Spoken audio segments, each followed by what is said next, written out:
Okay, so this is a GWCN pedestrian mobility and heat session. And I want to share a little background. Well, first of all, I think we've been talking about issues of heat in the network since the early days of the network because it's a big issue affecting I'm sorry, I'm echoing, affecting pedestrian mobility for a lot of people. And Deepika is here. I'm in a research group that Deepika started, and I do want to do a round of introductions in a second too. Women in Built Environment, and in that group, issues of heat also came up, heat and walkability. And I thought, you know what? Let's go to the network and have like a little focus group chat. In fact, I want to do a series of these because, as everybody knows, we're having this. It's 3 p.m. here for me. Some of you, I guess, are just waking up over in the Americas and eastward, it's evening for you guys, so we're not capturing everybody or accommodating everybody. Also, it's a Sunday, so I personally would love to have a series of these pedestrian mobility and heat sessions through the summer to kind of allow this discussion space. I think we have people in the network who are researching this issue, who are working with this issue. I feel like this is one of the best things the network could be for, is meeting, discussing the issues, having professional multidisciplinary input on mitigation. So yeah, what do you think? Should we go around and do just brief intros to begin with? Just like really brief intros. How does that sound? Deepika, you want to go ahead? Okay. So I'm architect Deepika Tuteja. I'm from New Delhi, based in New Delhi, with practicing architect with my husband, with more than 38 years of experience. I and Nisha, who's here in the group, we started this group of women in built environment, and we started a research on sustainable neighborhoods. So and I'm actually working on my neighborhood with my local government representative, that how to, bring interventions and for pedestrians and cyclists. So that's how we got talking, and Anika joined our research group, and we were talking last week about what are the issues in New Delhi, that even though I want to walk, I want the pedestrians space and the cyclist space, but there are few months which is hot summer.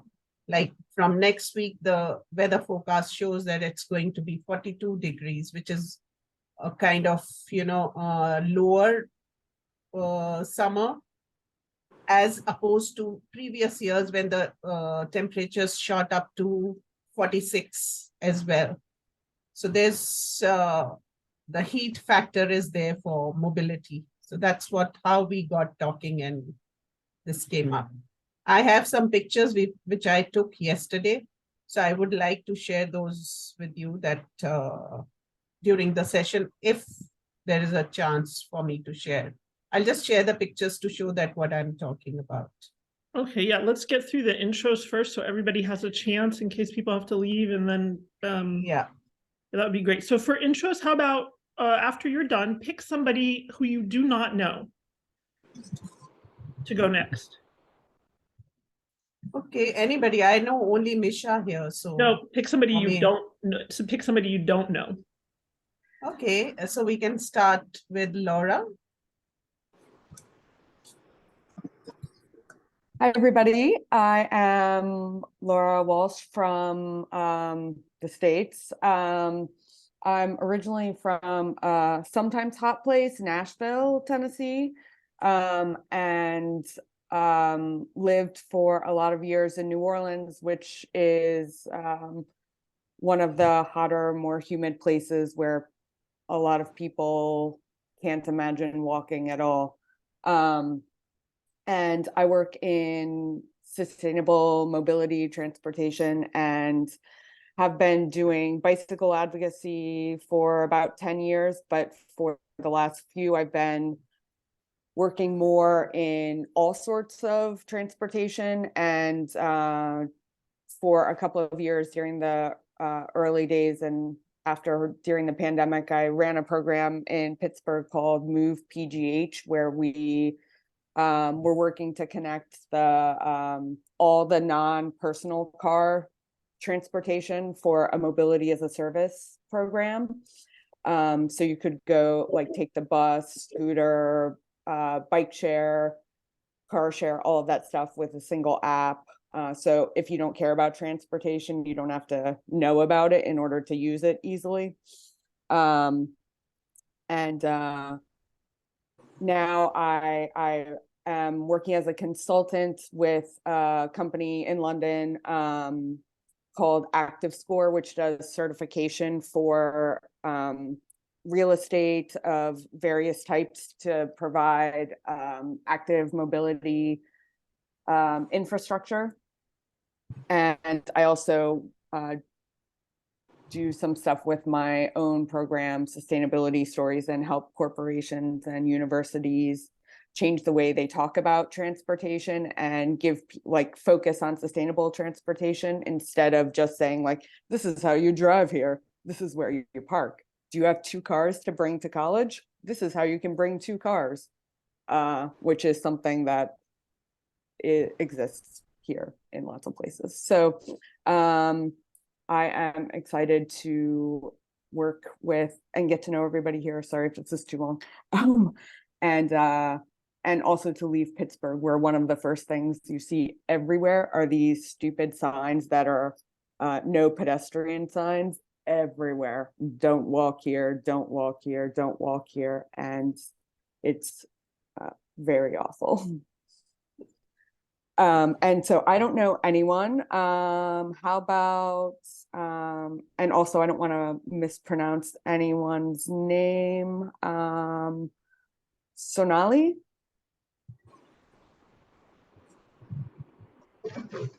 Hello, hi everyone. Sorry, I'm traveling at the moment.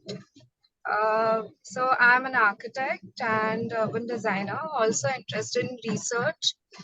And so this session is quite interesting because these are the issues that we are facing in a lot many Indian cities, especially in Mumbai, where the temperatures have been going up to 35 degrees and the feels like temperature is much higher. And walkability is a great concern because it's difficult to walk in such hot and humid climate wherein there is no adequate or continuous proper infrastructure in place, wherein the footpaths are continuously there with shaded trees. So there are a few parts where these amenities are present, but most of it it's just not very convenient to walk in this weather. So yes, this is a bit interesting in how we can solve these issue, particularly in the South Asian context, because more or less the climate situation is same throughout over here.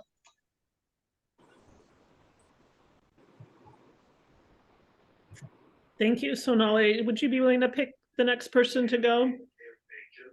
Um, Are you able to see? You're on your phone? yeah, I'm just trying to have a look in the participant list. Maybe Rituparna. Okay. Am I audible? Yes, you are. Hello, everyone. Myself Rituparna, and I'm a research scholar at IIT Kharagpur. So basically, I have been working till now with child-friendly neighborhood environments, and my study area has been the city Kolkata, which is in the eastern side of India, and it is the 3rd largest metropolitan city in India right now. So my focus is trying to improve basically the neighborhood environment, which will be beneficial for children, because one very important quote which stuck with me throughout my research was, if we build a city which is good for children, it will be good for everyone. So keeping that in mind, I carried on my research, and I'm just hoping that I'll be able to come up with good research papers. Like some are on the pipeline right now, so maybe I can share it down the line a few more days. And yes, since this conversation was about more about climate, I felt it quite interesting, because during my own fieldwork, I know like how difficult it has been collecting these survey and this household space can be really tough when the weather is so hot, humid, because in this side of the country, it's very humid. Unlike, I think, Deepika will be knowing, it's very dry in Delhi, but in Kolkata, it's very humid. So it's very different scenario overall in Calcutta. So I think this is it from my end. So I think I'll ask Misha, because I'm also interacting with Misha for the first time, or yeah. Hello, everyone. I don't know if you can see me. I can't see my video. Anyway, so I'm Misha. I'm a part of the research group with Deepika on the project that we are doing from Vibe. I live and work in the UAE. I have worked for almost 8 years in Abu Dhabi on different kind of projects. One was greenfield site, relatively easier to do work, clean slate, do whatever you want. Um, but I've also worked on revitalization in Abu Dhabi, which I feel and which I've seen it was relatively easier to work on as versus the greenfield site, because the way it Abu Dhabi developed naturally, it's done in the, like the old construction where there's buildings are very close to each other, so there's naturally shading on the pedestrian walkways. It's more comfortable. So revitalization was more about creating spaces for the community to go and enjoy the neighborhood. Versus the new construction, where it was really challenging to create that environment for pedestrians while working with the teams who are doing the detailed design plus who are taking on the construction side. So it was quite interesting to bring everyone to the same page. And I think as we design and construct cities, that is one of the very important factor. We might envision it for the absolute environment which is good for pedestrians to walk, but if we are not able to take it from the planning phase to the construction, the whole idea or the whole vision just goes in vain. My current work is in Dubai. It's more on the advisory side, but the research from which I'm focusing on is in Dubai itself, and it's going to be interesting. We have just started, but it's interesting because the way Dubai is developed is very different from the way it is in Abu Dhabi. So Dubai is all on a linear stretch. So how do we really create and those environments which are good for pedestrians, A, walkable, B, and also at the same time, which allows the community to come together in those spaces and connect with each other. So this is what we are looking at. I'm looking at in my particular research. And yeah, that's about me. Thank you. Misha, could you pick the next person to present? Yeah, sure.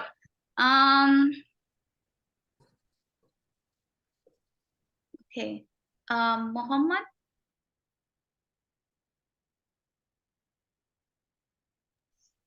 Hi everyone. I'm sorry I'm not turning my video on. It's mostly because of the internet. So my name is Mohammed Nikhan, and I'm from Iran, Isfahan.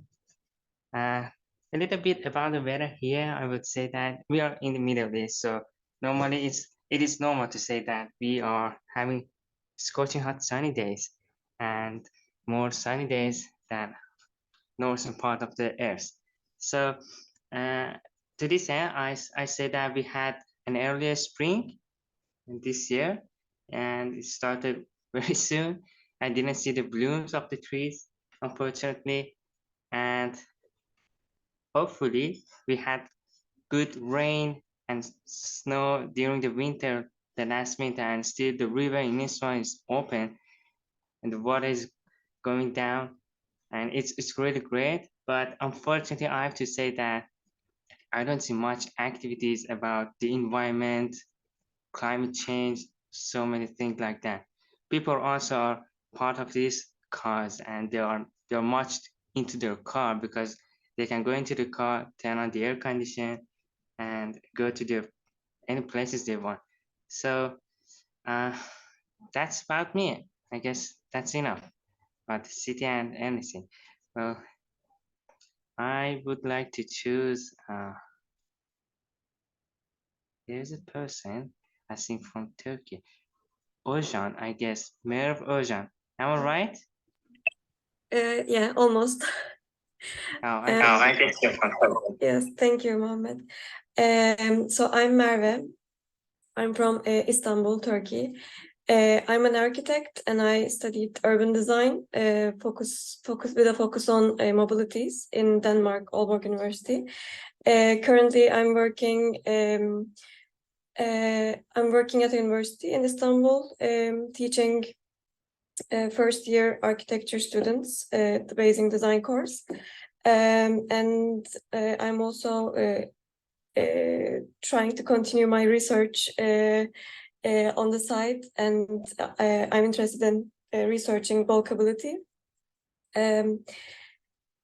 And I'm also interested in sustainability, and I have ongoing projects, a startup project focusing on children and sustainability practices. Yeah, that's all I can say.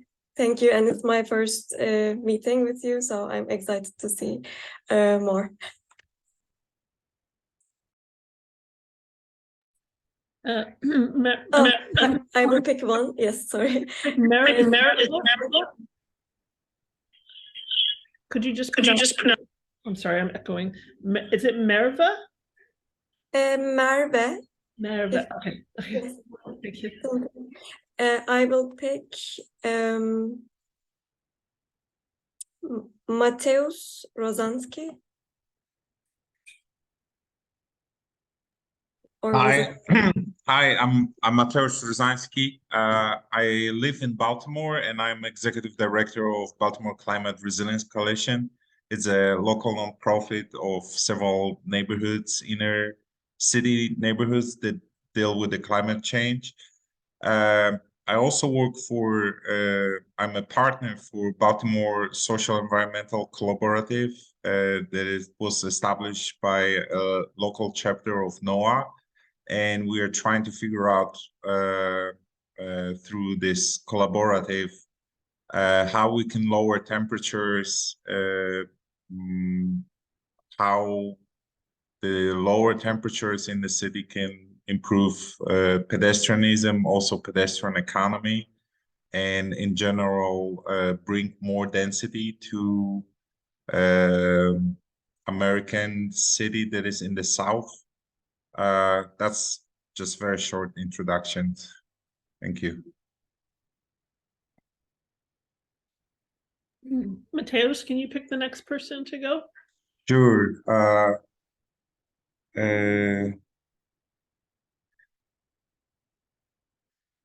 I believe I know. I don't know Kruti. Hi, Hello. Kruti. Hi, hello everyone. So I am a PhD researcher in Canada, and I'm working on urban perception, so quantifying urban perception using deep learning, and specifically my research area focuses on walkability. So when we walk through the street, we can the perceived information that human has, like this is more green, this is safe place, this is more this is more walkable. So I am modeling that perceived information that we the human have. Yes, I'm a second year student, so I just have completed my coursework. So I'm looking forward if someone is working in the similar field and who wants to collaborate the work together and research together. So feel free to meet me. Thank you. This is it, I think. Kruti, what city are you in?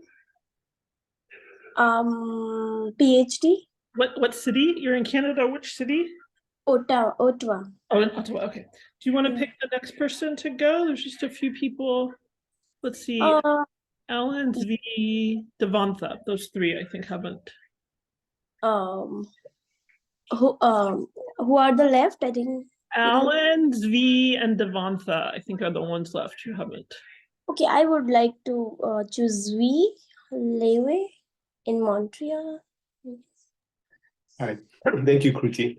Hi, I'm in Montreal. I'm, I guess you could say, a streets as public space advocate.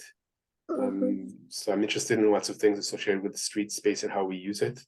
My professional career was more in transportation modeling, which is sort of the technical side of how we evaluate projects. And one of the first things that I noticed and this aggravated me was that if you're not inside of a vehicle, you're not in the model.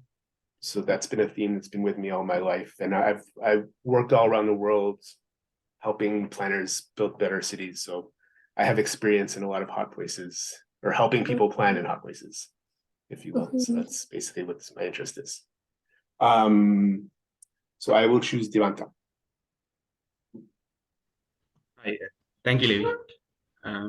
Hi, my name is Devanta. Sorry, I'm unable to turn on my camera. So I'm from Sri Lanka.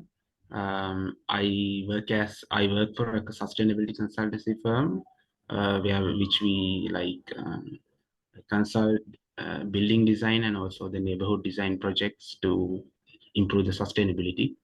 That also includes to minimize heat gain and heat island effects, since it's related to this topic today. I recently started my master's in sustainable built environment. So that's about me. And so when it comes to Sri Lanka, it's a tropical country. So the weather is very humid. The temperature is around around 30, in between 28 and 30 all year round in most places in Colombo where I work, and also in Kandy, my hometown. Actually the Kandy is a little bit cooler, but yeah, so around that, but very humid, so that makes the situation really difficult, especially when walking. And I personally think so I personally think that's one of the reasons most people don't use public transportations. That's actually only one reason, but it's also challenging to create public spaces as well, because most of the time people try to gather inside of shopping malls rather than in public spaces if it's possible. But I have also personally noticed, when there is properly designed public spaces with a lot of trees and a lot of shading, that makes a huge difference, because people gather there and people tend to walk. So yeah, designing for climate is a huge importance in especially this part of in this climate. Yeah, so is there anyone else left I can select? Yeah, just me, Devanta. Yeah. Hi. Hi there, Devanta. Hello, everybody. Yeah, so I'm Alan. I'm co-facilitator of the network with Anika. I'm working in London at the moment, but I'm working for a community participatory fund that works with 150 communities all around England. And I'm actually half Spanish, so most of my time I also spend it in southern Spain. And which is a very warm region. We get there's some areas which reach about 50 degrees in summer, 50 degrees Celsius. So very warm as well. And so I'll show you a picture actually that I shared with Anika recently, which was done by NASA. And so that's just a difference between 1 year. So the one on the left is May 2022 and the one on the right is May 2023. And it's lost so much green in just 1 year, so it's a bit crazy. And the situation is that the cities aren't really thinking about heat when they're expanding, especially in the south. They're not doing a very good job about it. So there's some situations, like I lived in Seville for many years as well, and I've got more shade when I'm cycling in London than I do in Seville, even though they've got temperatures of 45, 50 degrees during 2, 3, 4 months of the year. So they're not thinking about this at all when they are preparing new urban spaces in the city. So there's lots of issues around that as well. And there's obviously different issues around heat in London as a city that isn't built up thinking about heat. And with climate change, that is changing. And so now you've got these summers, like next week, we're going to have 28 degrees here, and they're just not used to it. And people aren't used to it, and the city isn't prepared for that. So there's those different situations. In Seville, people are used to the heat and they know how to adapt and how to move around the heat, even though the city isn't built thinking about the heat. But in London, you've got both things where it isn't prepared for that, and the people don't know how to behave at the same time around heat. So it's those kind of two different contrasts there that are happening.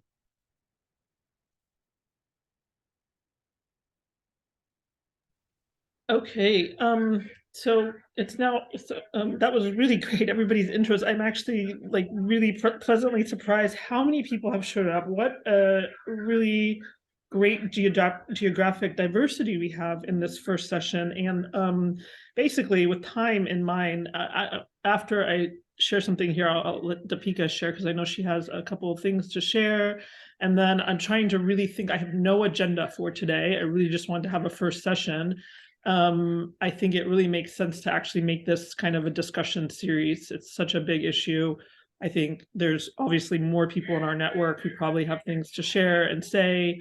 Several people gathered here are working with the issues. I even took notes. I love what Matteo said about how he's working with how they can lower temperatures and improve pedestrianism and pedestrian economy. That's so important. I don't hear that a lot in the discussion with urban heat, but it's really important. And then Devantha, designing for climate. If any of you want to actually host be featured for a session and present your work around this topic, please let me know. Email us. I apologize, Alan, for not introducing you in the beginning as co-facilitator. There's several new members here, so that's exciting. So yes. We are co-facilitators of the network. Every meeting, we seem to have new members because people are constantly joining the network, which is exciting. So before I turn it over to Deepika, who has a couple things to present, I'm thinking that maybe one of the best ways to use this session is to actually think of topics around heat that we can host future sessions on, because I'm trying to think how to structure a kind of discussion series for the network moving forward. What will be of best use?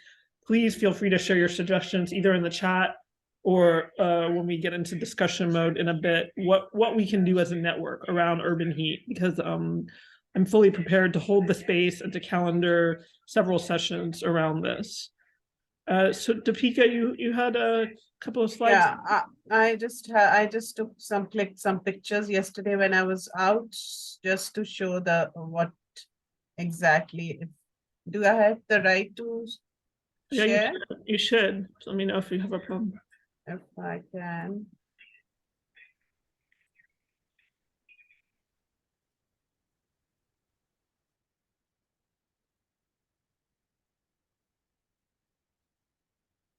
So I have it on my menu, but I can't share it for some reason.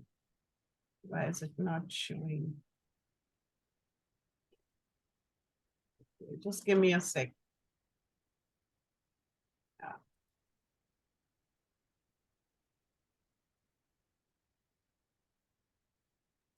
So is it visible? Is the picture? Yes, it is.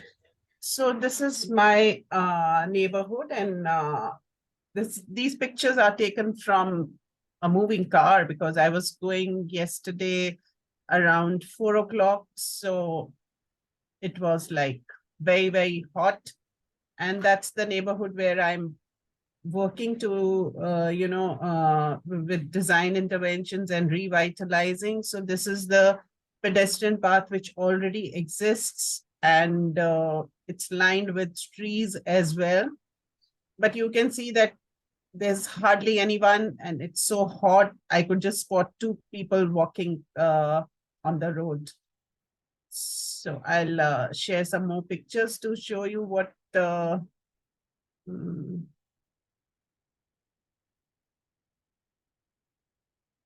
that's another one from the same area. So if you can Is it visible?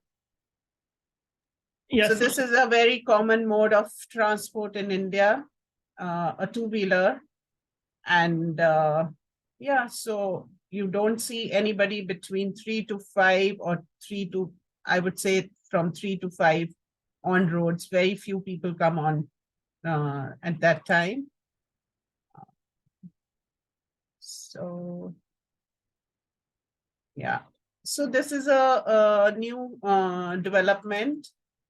This is a very old area, middle of like central Delhi. But there were trees here in the middle where you see this railing because they had to widen the roads. So all those old trees, unfortunately, had to be cut for development because the roads had to be widened. So that is the negative aspect of development. Okay, so I think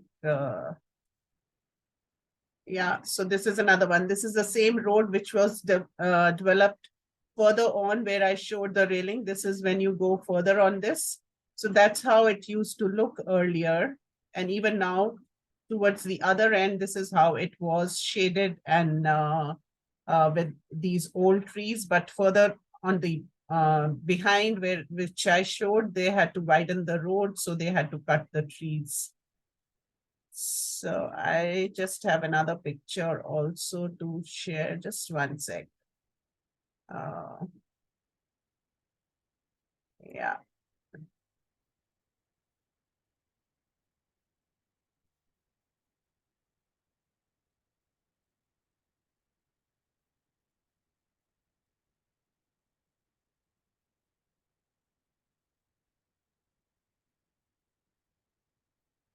I think that's it. I had one picture which I can't find. It's about the Anika. I had talked about those last mile connectivity, which for transport. So I can't see it here on my screen. So anyways, I'll talk about it in my presentation whenever in the next few sessions, as you said that we could present our work in detail. So I would compile it and show it at that time. So this is just kind of what I wanted as a preview to show that even though there are pedestrian paths, because of the weather, you won't see people, you know, walking on streets from 3 to 5 p.m. between these months from May to August. So yeah, that's it. Yeah, Deepika, thank you. That's great with a preview, and it will be great to schedule a session because I think we have so much in the room here with everybody showing up to share about this, interested in this. Most of us, it impacts us in some way. I mean, I'm here in Warsaw, Poland, but I believe reading recently that Europe is now the fastest heating continent, so urban heat is a growing issue here too. And as Alan showed in his snapshot, this scene from this NASA capture of Spain as well. So for the rest of the session, perhaps, considering the time and all the ideas we have present, perhaps we can think about if people want to throw out, first of all, I think getting into mitigations and solutions that people already know about or experience as lived experience. And I have been referencing if you research or work with these issues, but even if you don't work with these issues, if you want to do be a featured network member for a future session and just share a series of photos from lived experience from your community. If you're like me, you're like constantly photographing shaded paths and shaded bus stops and unshaded bus stops. I think that would be great. So please feel welcome to volunteer to be a featured network member for a future session, even if you're not technically working with issues of urban heat. Yeah, maybe Alan, if you have anything you want to share about future sessions, and then if people have things that they want to suggest for topical meetings around this issue for the future. Yes, Sri? Well, just I had a few questions for Deepika, but I think like heat in the built environment, I think, is a very interesting theme, and she showed some trends of wider streets, like, and this is definitely in a lot of the world, particularly developing places, like they're making streets wider and wider, and that is terrible for well, heat island effects, basically, like asphalt just radiates heat. And I noticed there seemed to be a lot of fences in the streets to prevent people from crossing, I assume, for the quote, for their safety. And yet one of the crucial adaptation features, I guess, of humans in heat is following the shade. And like, you really want to, you know, stay in the shade as much as possible. And one of the issues when we prevent people from crossing the streets, easily at least, they're less able to do that. So I suspect that that could be, you know, one of the reasons why you're finding fewer people.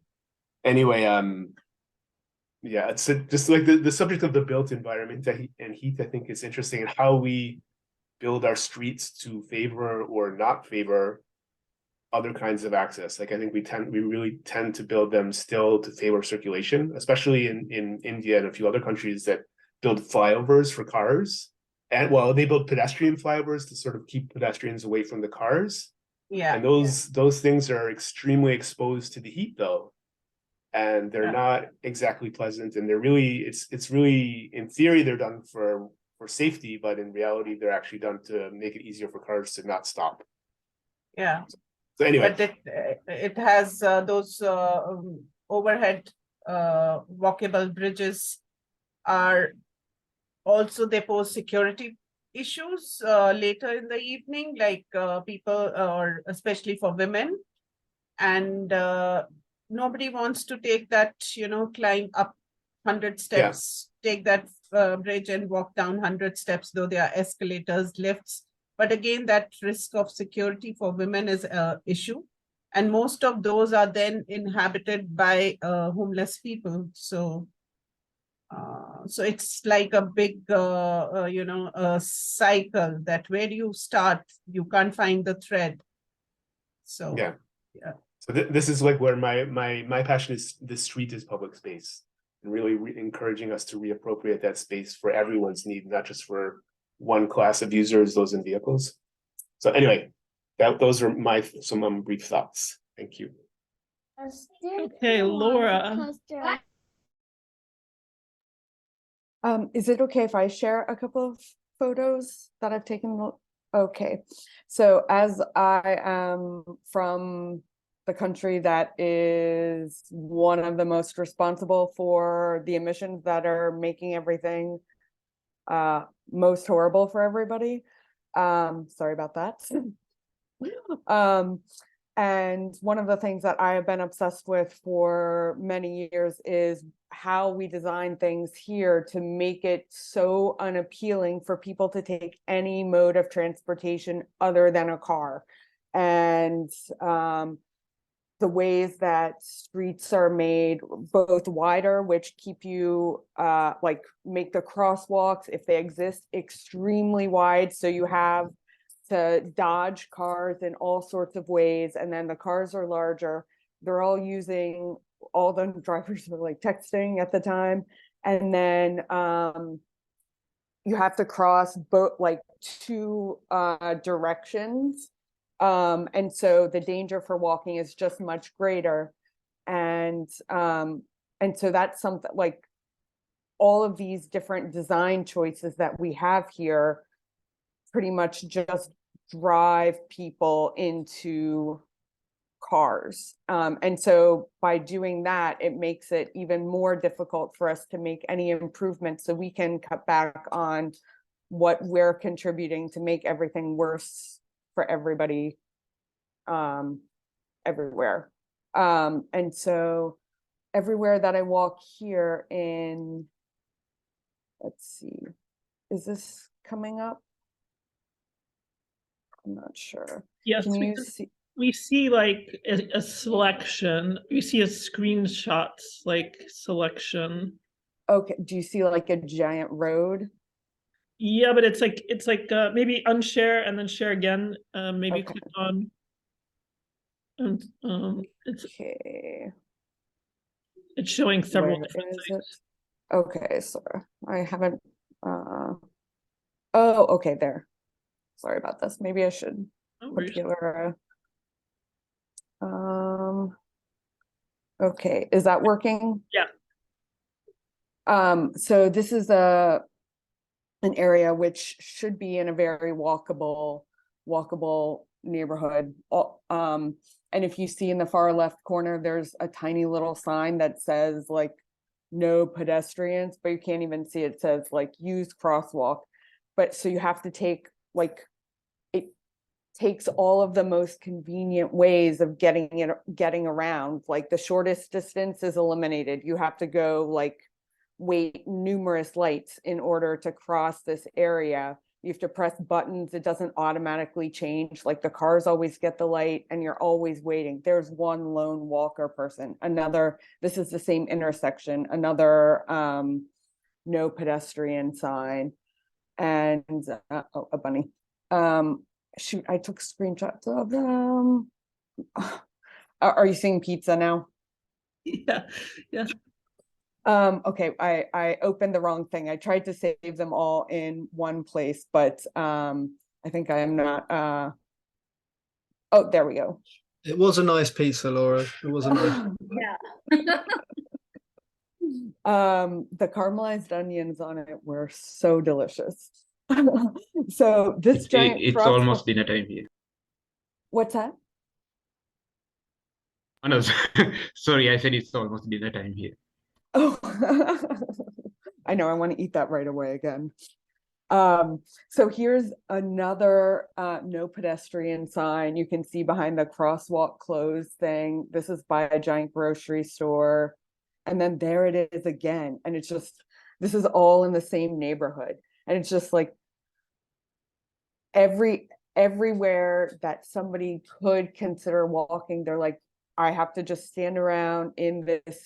I mean, it's not even hot in Pittsburgh, but people like turn on their ACs when it's like 17 degrees here, and it's baffling and enraging. But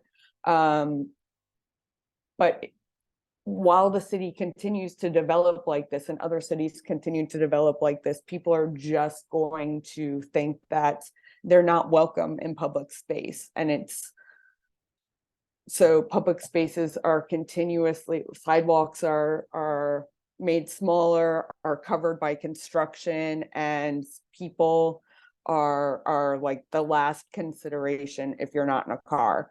And so I have not been successful at combating this, no matter how much I talk about it, even to the transportation department that I used to work with. And this is something that I struggle with all the time, and I'm trying not to be filled with rage about, but I'm not sure where to go from there. And that's all. Thanks for your patience with the pizza and other shots and the cute little bunny. Misha, I see your hand raised, but Devantha, did you have your hand raised before as well, or no? Yeah, Anika, can I share a small thing? Yeah, go ahead.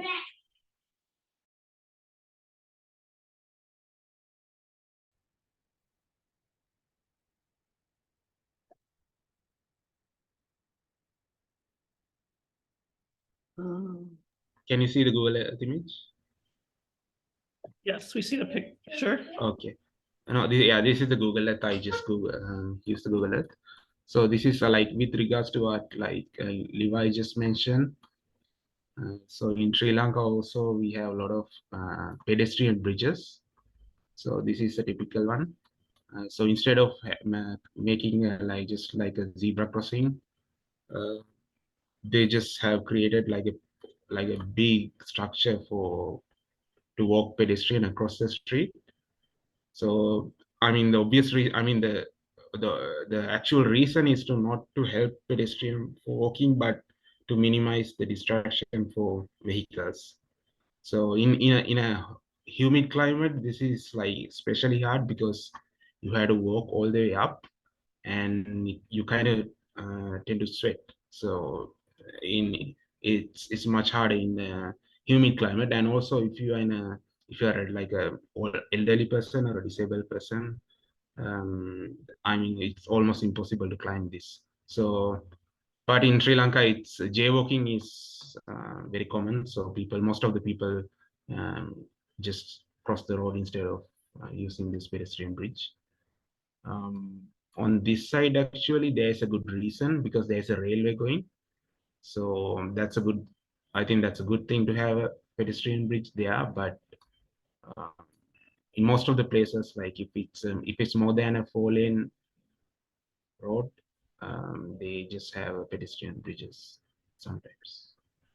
So, can I just interrupt, Devanta? Sure. I just, Yeah. if you can focus on the three-wheelers, that's what I was talking about and telling Anika that that's the last mile connectivity even in India.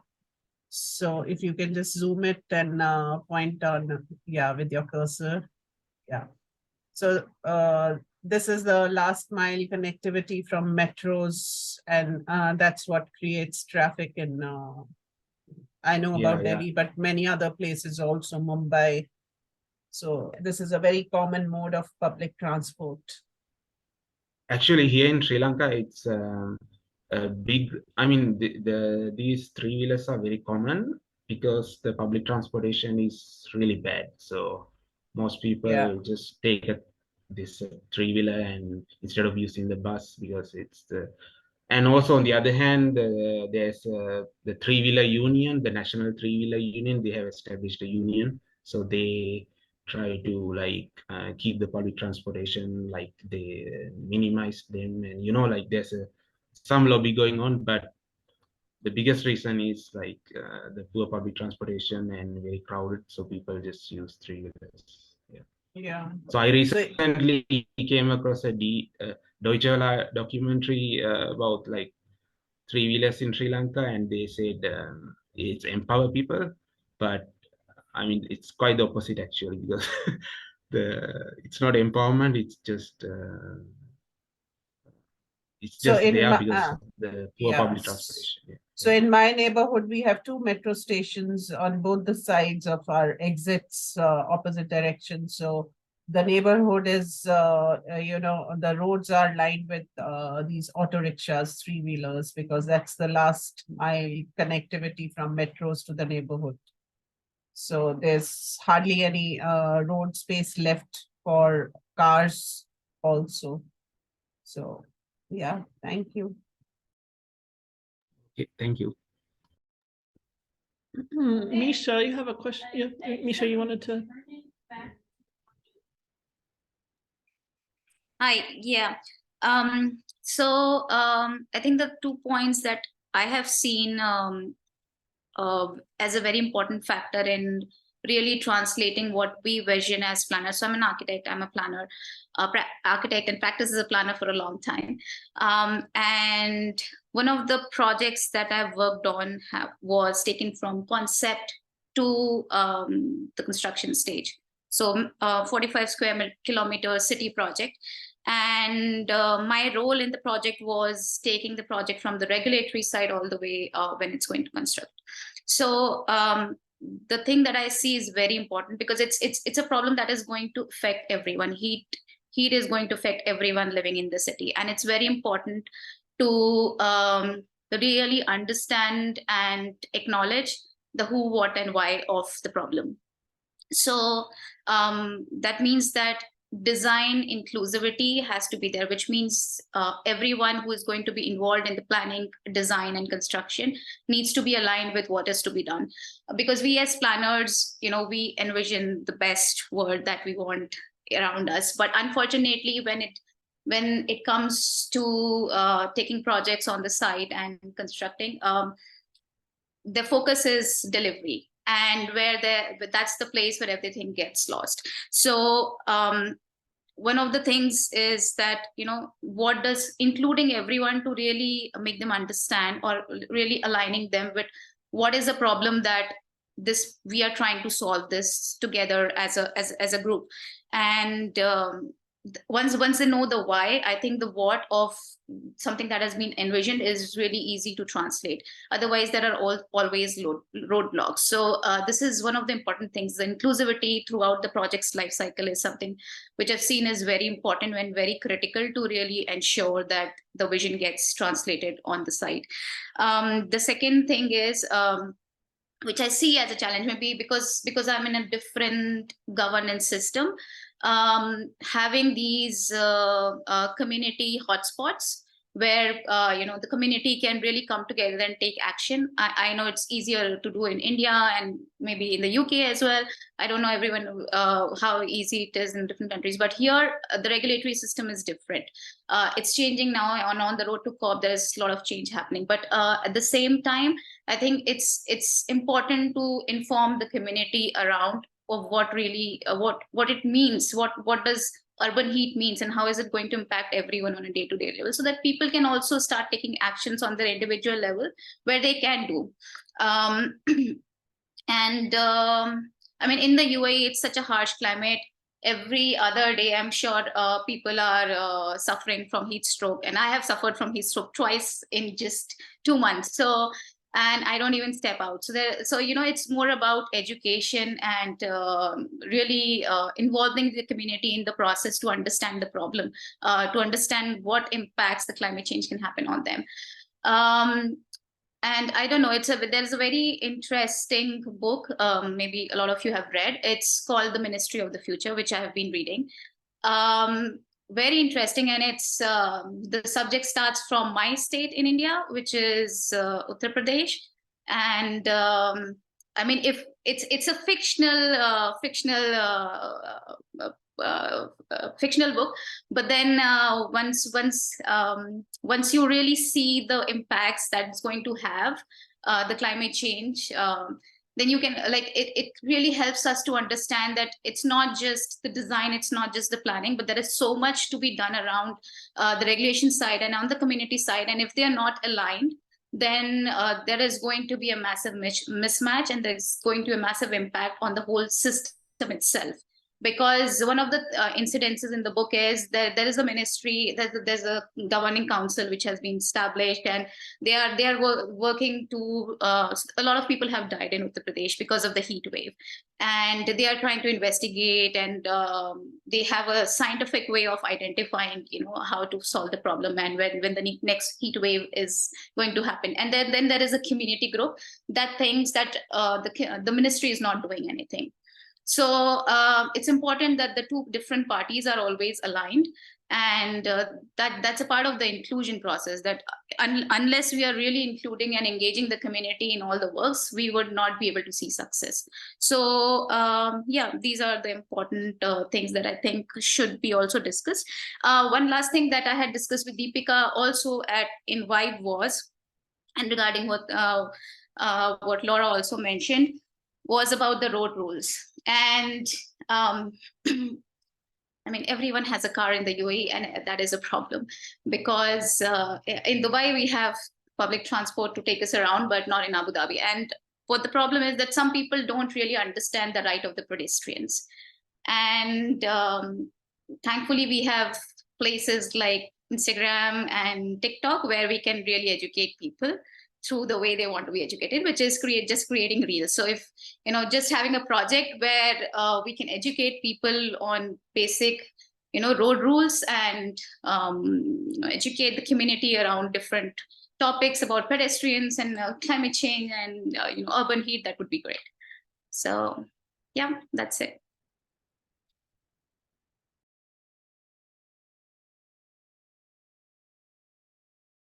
Well, Misha, I love the emphasis on the importance to communicate and educate the community about urban heat, because all of us in the room here, we're interested in these issues.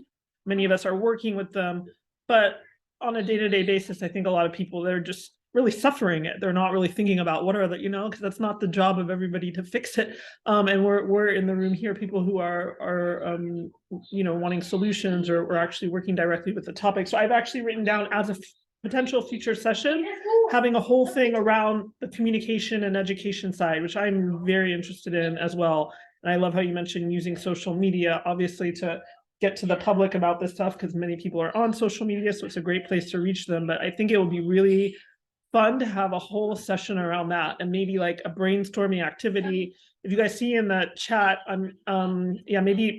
thanks, Laura. I think a communication session would be good, and also getting into Miro.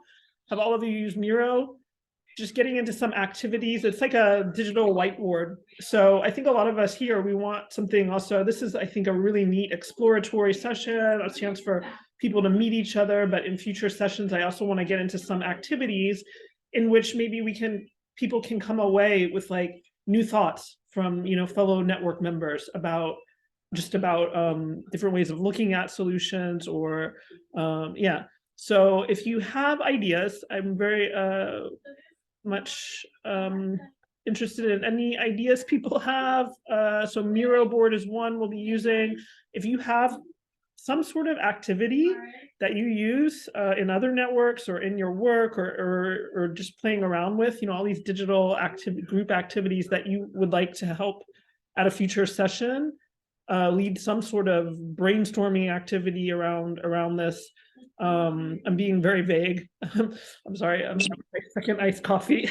My brain's a little fuzzy right now. So I'm basically just looking to have different types of sessions around this. Some that are like this, where people can present and talk, others where we get into like activities, to squeeze our brains and do some interesting things around this topic. So I'm really open to ideas if anybody has them. I can maybe maybe I know one method that we can use. I have been in a group where we learned the co-creation method, and it was a digital training, so the methods were also usable in a digital environment. Should I elaborate it now, or should I write to you, or should it be something for later? Yeah, this is something then you and I will co-host together later. we'll set that session up. Thinking of time-wise, yeah. Well, but thank you, Merva. I would love to set up that session if you want to. I can host it on my Zoom. You can, if you want to lead it sounds interesting, co-creation method. So yeah, we'll schedule that. Again, if anybody here wants to, we've been doing featured member sessions where you can get more. I think everybody here has stuff to share, snapshots, or now if you're newly inspired to get out in your community and go do a round of snapshots, that could be a really nice session too, where everybody gets the chance to share some snapshots from their community, because I think it is important to show that we're on the ground level, we're documenting all this, right? So putting together some videos that we can publish on that, I think would be useful.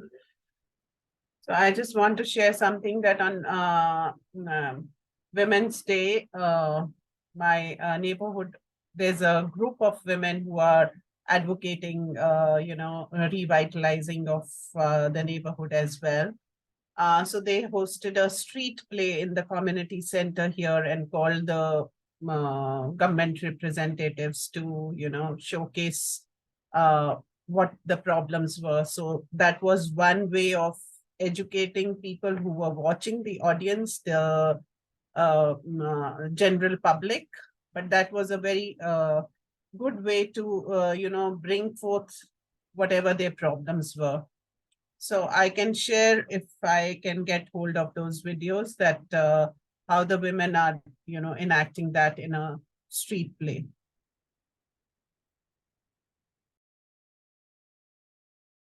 Woman interacting in a street play, correct, right? Enacting, yeah. It was a street play where they showcased that, in a play form, in a storytelling, so that what the problems were and how the government should, That's interesting. Yeah.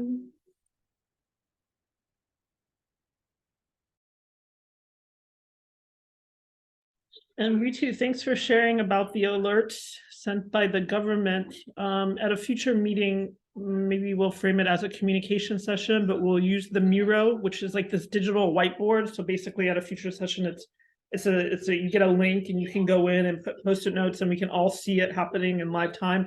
And we can start dropping in all of these different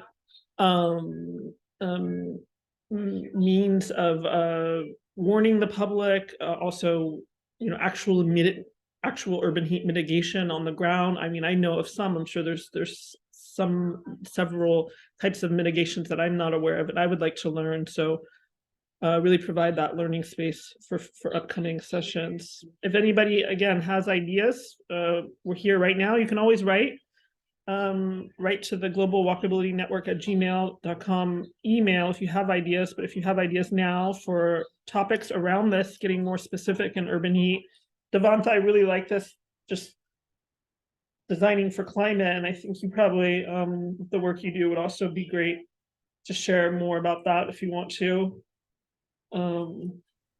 Mateus. Yeah, sure, Anika. Maybe I can gather some things I did and maybe take some pictures and maybe like prepare a presentation. That's maybe like combine everything and maybe I'll figure it out. Yeah, much appreciated. Thank you. That would be really great.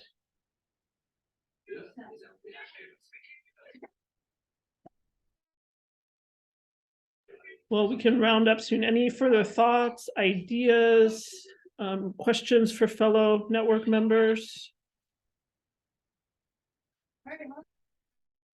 There's possibly also a way of just doing a bit more onto each of us, showcasing a bit of the issues we consider that are happening around heat in our cities, what solutions we see for those issues, and then we can see between us kind of what things we have in common in the different places around the world, if the solutions are applicable in each of these different places, and what the differences are as well, and do a bit of a comparison between us. Go ahead, Rita. I can't hear you, sorry.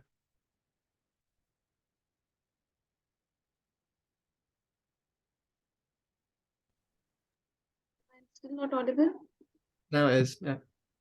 So during my research, what I came across, like the most common mitigation measure is planting trees. But again, in a densely populated city where there are already built spaces, planting trees is not always a viable option. So very recently, I came across a LinkedIn post where they have set up small rectangular chambers that's filled with algae, and they say that it can be a replacement to almost 10 trees because they purify the air a lot better that way. So that is not how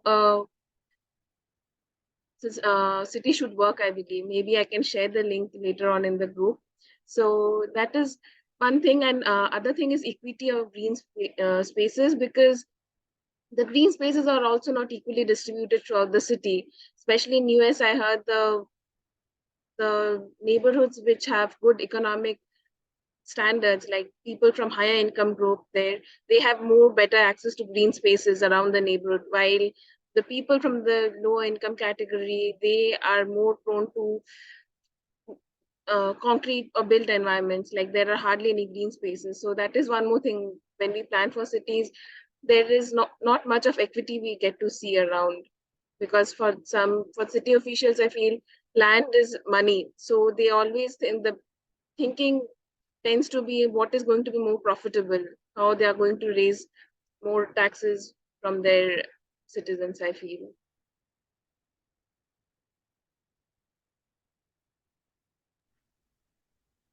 Yeah, and equity and green space, as you mentioned, Ritu, I mean, that's a whole topic right there. We'll definitely do that, and that's an issue all over the world, right? So yeah, we definitely have to. I can drop in the notes I'm taking. I can drop in the chat some of these themes that I think we'll schedule sessions on. So also, if you want to sort of prepare anything, even just a couple of pictures or whatever, I think these sessions also lead us collectively to observing even more. Everybody's already so highly observant, I think, in the group, but to maybe observing more, maybe documenting to come back to share.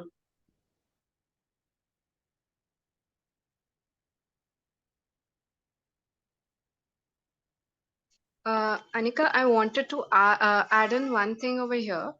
Here, like am I audible?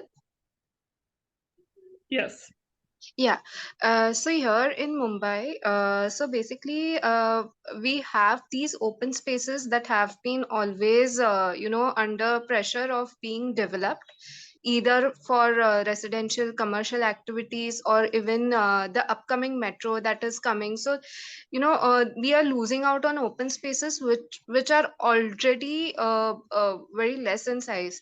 So basically, I'm trying to study the policies that have made cities like London, or even in US, the concept of density bonusing, or in Canada, how they have protected their greens and how they are increasing their greens along with the tree cover. So it is interesting to understand this. So I am trying to put in the study, but having such a diverse cohort here, it would be interesting to understand from each one of them how their neighborhood or their city has come up with the green solutions to protect and further diversification of these green spaces.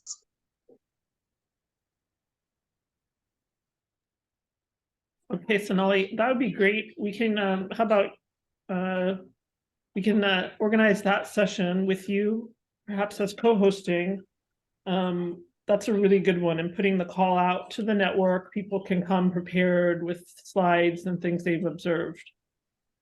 That would be really great and interesting to learn. I mean, it would be a very good learning opportunity for everyone. Yeah, I agree.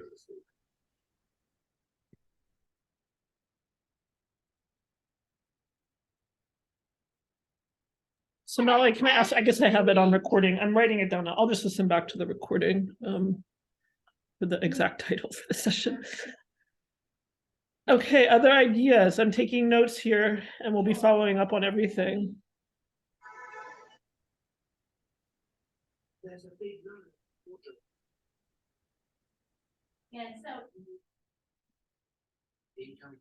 I think maybe 1, 2 can be about, yeah, I think Alan basically touched on this with what he mentioned too, concerns for our community. I mean, what I'm getting, anytime I talk about this with anybody, people are very concerned about it for good reason. So maybe another topic could be what our concerns are, and seeing how that sort of changes by region, and then also the overlaps in concern.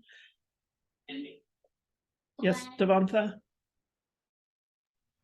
Yeah, so with regards to what Sonali said about the green spaces and accesses, like, sorry, I'm not sure, like, if someone is familiar with like city planning, the land use planning in the Netherlands they have done, because I mean, even despite their high density, they have really like accessible and a lot of green spaces, like in urban areas.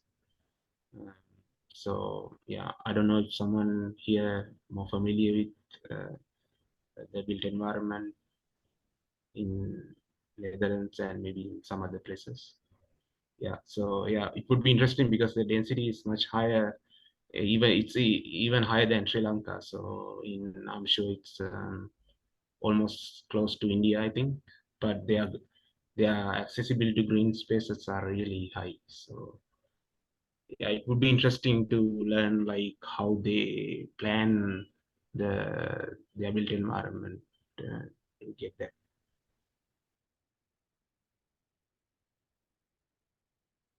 So we can also, Anika, we can also talk about how the development impacts climate change, and so what are the ways to mitigate that? As the example I'd shown, so especially in countries like ours, where the development is a lot of development is going in every metropolitan city, and generally because of migration and other issues. So how it changes the green cover. Okay, I've taken notes about that. I might publish this video unlisted. I don't think this needs to be a public view video. I might do it unlisted to send out to the rest of the network, because I know there's many other people in the network that will be joining us for future sessions and are interested in this. And then please, I would like everybody to keep in mind that for these future sessions, I do think it's important, actually going back to what Misha said, I think it's important that we also use this opportunity to create media that can be educational, you know, that people can be watching saying, oh, there's this whole network of people that's discussing this and exchanging ideas. So being prepared for these next sessions that we'll record it as well and share the videos. So yeah, please feel free as you're moving around your community if you want to get into, I'm sure everybody, most people here are already doing that regularly, but yeah, continue collecting up information that we can share with each other. So for future sessions, can we do a little bit of change in timings? It's a Sunday evening for me, so I had, I don't know how it can be coordinated. Maybe. Well, we need to have different sessions at very diverse times, because to me, looking at who is assembled here, this is a good time for some people. There's no time that's ever going to be suitable for everyone, unfortunately, you know, the nature of a global network. So we will definitely have sessions at diverse times, and Deepika, I'll talk with you too. Obviously, since you're going to host, have your own session, and then if you want to sort of steer that session on development and how it affects climate change, that would be great as well. So yeah.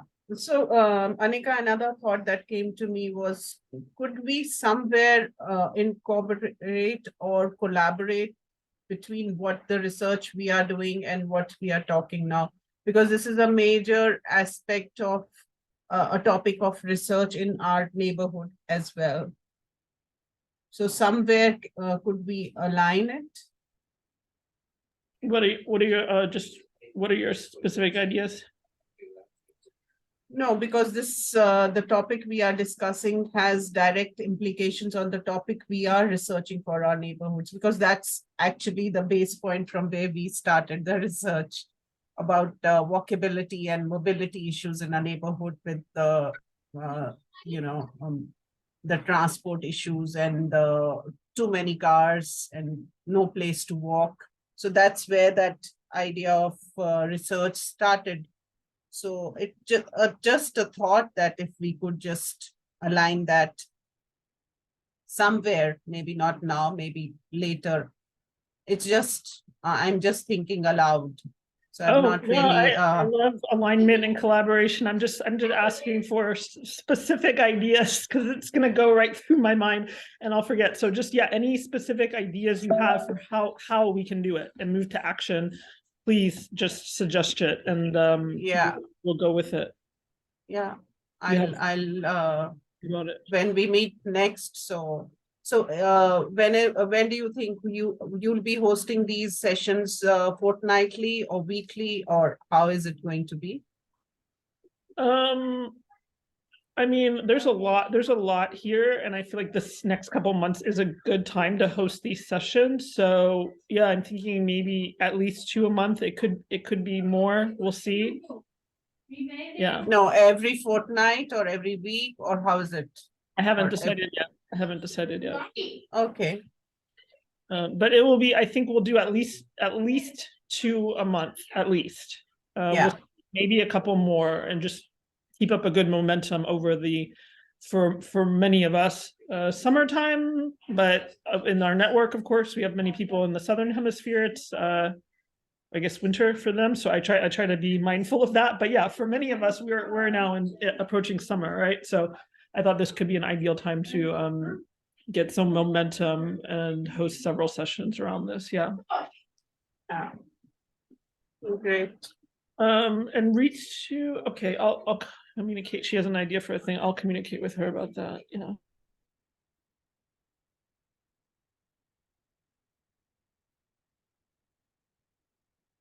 Okay, any other thoughts? And then we can close. I'm really, it feels weird to say I'm happy because this is like a crisis issue, but I'm glad to see people showing up. And I think it's clear that we all want to not just talk about this, but really learn. And that's obviously that's one of the best things about this network is the opportunity to collectively learn. We have in the room here multiple architects, sustainable mobility consultants, urban designers, transportation modelers. I mean, so it's and for me, I always want to get stuff packaged up and put out as media, as bits of media for pedestrian space, welcome people to the network, but also, yeah, make raise awareness about this, because it's a really scary issue, and it's just getting worse. So what role can we play as a network of people who are really aware of these issues? Many working with them. What can we do? And I think also one sort of untapped benefit of the network is, I think, who was it earlier, Kruti, who mentioned collaborating. I mean, this is the ideal network to find people to co-author papers with, and so forth. So don't forget about that for those of you who are producing research and everything.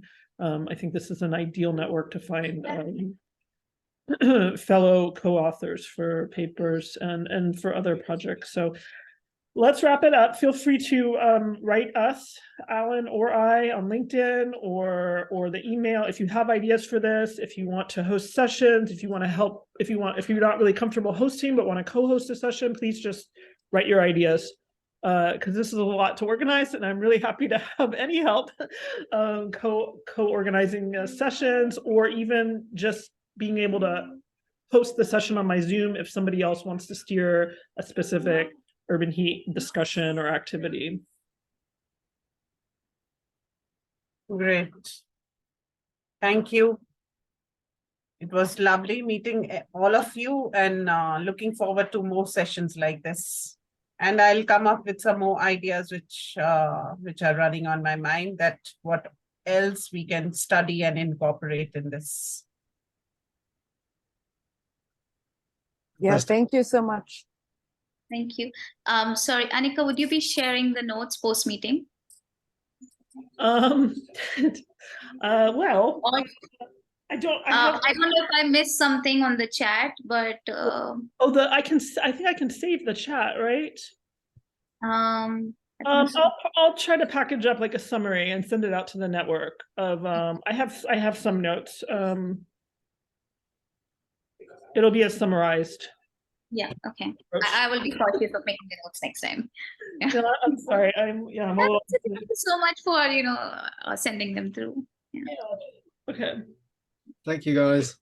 Thank you, everyone. Okay, bye. Good night. Thank you, everyone. Thank you. Thank you, everyone. Bye. Thank you, everyone. Bye. Oh, Ritu, if you can hold on one second, I just want to ask about your note here about the session you're willing to host. I'm trying to take. Oh, let me stop recording here.